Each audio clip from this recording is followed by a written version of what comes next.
ಪವನ್ ಆರೋಪಿ ಪವಿತ್ರ ಗೌಡ ಅಕೌಂಟಿಂದ ಮೆಸೇಜ್ ಹೋಗಿರುತ್ತೆ. ರೇಣುಕಾ ಸ್ವಾಮಿಗೆ ಆರೋಪಿ ಏನಿದ್ದಾನ ಪವನ್ ಮೆಸೇಜ್ ಕಳಿಸ್ತಾ ಇರ್ತಾನೆ. ಕಾನ್ವರ್ಸೇಷನ್ ಬಿಲ್ಡ್ ಆಗೋದಕ್ಕೆ ಮೇನ್ ಪಿಲ್ಲರ್ ಅಂತಾನೆ ಹೇಳ್ಬೋದು ಪವನ್ ಮೆಸೇಜ್ ಮಾಡೋದಕ್ಕೆ ಈತ ಉದ್ರೇಕಗೊಳ್ತಾ ಇರ್ತಾನೆ ರೇಣುಕಾ ಸ್ವಾಮಿ ಮೊದಲು ಹೇಳು ಪ್ಲೀಸ್, ದಯವಿಟ್ಟು ನಿನ್ನ ನಂಬರ್ ಕೊಡು, ಎಲ್ಲಿದ್ದೀಯಾ, ಹೇಗಿದ್ದೀಯಾ, ನನ್ನ ನಂಬರ್ ದಯವಿಟ್ಟು ಯಾರಿಗೆ ಕೊಡೋಕೆ ಹೋಗಬೇಡ, ದಯವಿಟ್ಟು ಮೆಸೇಜ್ಗೆ ರಿಪ್ಲೈ ಮಾಡುವಂತ ಪರಿಪರಿಯಾಗಿ ಬೇಡ್ಕೊಳ್ತಾ ಇರ್ತಾರೆ.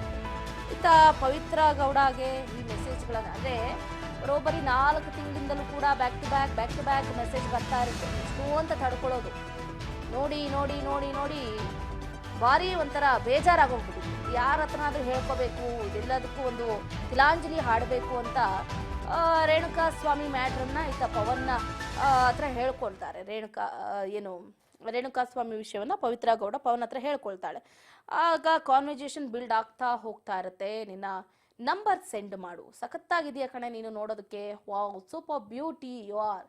ಇದು ರೇಣುಕಾ ಸ್ವಾಮಿ ಪವಿತ್ರ ಗೌಡಗೆ ಕಳಿಸ್ತಾ ಇದ್ದಿದ್ದು. ಅದಾದ ನಂತರ ಮೊದಲು ನೀನು ಹೇಳು, ನಾನು ಫೋಟೋ ಕಳಿಸ್ಲಾ, ನಿನ್ಗೇನು ಬೇಕು ಹೇಳು, ನಾನು ಕೊಡಿಸ್ತೀನಿ, ಫೋಟೋ ಕಳಿಸು ಅಂತ ಈ ಕಡೆಯಿಂದ ರಿಪ್ಲೈ ಹೋಗುತ್ತೆ. ಅದಾದ ನಂತರ ನೀನು ನನ್ನ ನಂಬರ್ ಹಾಗೆ ನನ್ನ ಫೋಟೋಸ್ ಮಿಸ್ಯೂಸ್ ಮಾಡಿದ್ರೆ ನಾನು ಏನು ಮಾಡಲಿ ಅಂತ ಕೇಳ್ತಾನೆ ರೇಣುಕಾ ಸ್ವಾಮಿ.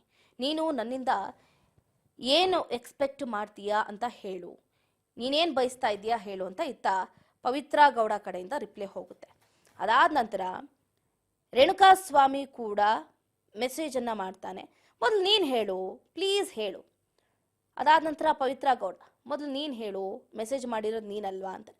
ಹಾಗಾದರೆ ಮೆಸೇಜ್ ಮಾಡಬಾರ್ದಾ ಹೇಳು, ಇಲ್ಲಿಗೆ ಸ್ಟಾಪ್ ಮಾಡಿಬಿಡ್ತೀನಿ ಅಂತಾನೆ ರೇಣುಕಾ ಸ್ವಾಮಿ. ಇಲ್ಲ ಮೆಸೇಜ್ ಮಾಡು, ನಿನ್ನ ಮೆಸೇಜ್ ಅಂದರೆ ನನಗೆ ಇಷ್ಟ ಅಂತ ಬರುತ್ತೆ. ಓಕೆ ಥ್ಯಾಂಕ್ಸ್ ಕಣೆ, ಅದು ನಿಜವಾಗಿಯೂ ನೀನು ಕೊಟ್ಟಿರೋವಂಥ ನಂಬರೇ ಅಲ್ವಾ ಅಂತ ಹೇಳ್ತಾನೆ. Pavithra Gowda S call me ಅಂತ ಹೇಳ್ತಾನೆ. ಅದಾದ ನಂತರ ಪವಿತ್ರ ಗೌಡದಿಂದ ಮತ್ತೆ ಮೆಸೇಜ್ ಹೋಗುತ್ತೆ, ಡ್ರಾಪ್ ಮೀ ಯುವರ್ ನಂಬರ್ ಅಂತ ಕೇಳ್ತಾರೆ. ರೇಣುಕಾ ಸ್ವಾಮಿ ನಿನ್ನ ನಂಬರ್ ಸೆಂಡ್ ಮಾಡಿದ್ದಾಗಿದೆ, ಸೊ ಈಗ ಒಂದು ಮೆಸೇಜ್ ಡ್ರಾಪ್ ಮಾಡು ಅಂತ ಕೇಳ್ತಾಳೆ. ಓಕೆ ಕಾನ್ವರ್ಸೇಷನ್ ಇದೇ ರೀತಿ ಬಿಲ್ಡ್ ಆಗ್ತಾ ಇರುತ್ತೆ. ನಿನಗೆ ನನ್ನ ಫ್ರೆಂಡ್ಶಿಪ್ ಇಷ್ಟ ಇದೆ ತಾನೇ, ನಾನು ಫೋಟೋಸ್ ಕಳಿಸ್ಲಾ ನಿನಗೆ, ನೀನು ನೋಡ್ತಾ ಇದ್ರೇನೆ ಒಂದು ರೀತಿ ರೋಮಾಂಚನ ಆಗುತ್ತೆ, ನೀನು ತುಂಬ ಕ್ಯೂಟ್ ಆಗಿದೆಯಾ, ಹಾಟ್ ಆಗಿದೆಯಾ ಅಂತ ಕೇಳ್ತಾನೆ. ಅದಾದ ನಂತರ ಪವಿತ್ರ ಗೌಡಗೆ ಶಾಕ್ ಆಗುತ್ತೆ, ಏನೋ ಹಿಂಗಂತಿದ್ಯಾ ಅಂತ ಕೇಳ್ತಾಳೆ. ಅದಕ್ಕೆ ಹೌದು, ನೀನು ನೋಡ್ತಾ ಇದ್ರೇ ಒಂದು ರೀತಿ ನನಗೆ ಸೈಕ್ ಆಗ್ತಾ ಇದೆ, ಅಷ್ಟು ಬ್ಯೂಟಿಫುಲ್ ಆಗಿದೆಯಾ ಅಂತ ಕೇಳ್ತಾನೆ. ಯಾಕೆದ್ಬಿಟ್ಟು ಈ ರೀತಿ ಡೈರೆಕ್ಟಾಗಿ ಹೇಳಿದ್ರೆ ಹೆಂಗೆ, ಡೈರೆಕ್ಟಾಗಿ ಮೀಟ್ ಆಗ್ಬೋದಲ್ವಾ ಅಂತ ಪವಿತ್ರ ಗೌಡ ಕಡೆಯಿಂದ ಮೆಸೇಜ್ ಹೋಗುತ್ತೆ. ಹೀಗೆ ಫೋನಲ್ಲಿ ಹೇಳಿದ್ರೆ ನನಗೆ ಖುಷಿ ಕೊಡೋದಿಲ್ಲ, ಡೈರೆಕ್ಟಾಗಿ ಮೀಟ್ ಆಗು ಅಂತ ಪವಿತ್ರ ಗೌಡ ಕೂಡ ಕೇಳ್ತಾಳೆ. ಅಂದರೆ ಮೆಸೇಜ್ ಕಾನ್ವರ್ಸೇಷನ್ ಹೀಗೆ ಬಿಲ್ಡ್ ಆಗ್ತಾ ಇದೆ.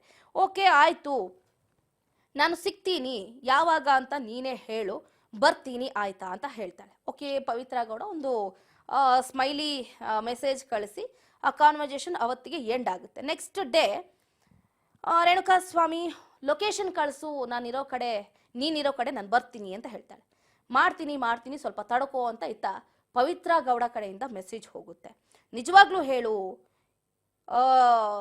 ನಾವು ನೋಡೋದಕ್ಕೆ ನಿನಗೆ ಇಷ್ಟನಾ, ಯಾವಾಗ ಸಿಗೋದು, ಹೆಂಗೆ ಸಿಗೋದು ಅಂತ ಪ್ರಶ್ನೆ ಮೇಲೆ ಪ್ರಶ್ನೆಯನ್ನ ಕೇಳ್ತಾ ಇರ್ತಾನೆ.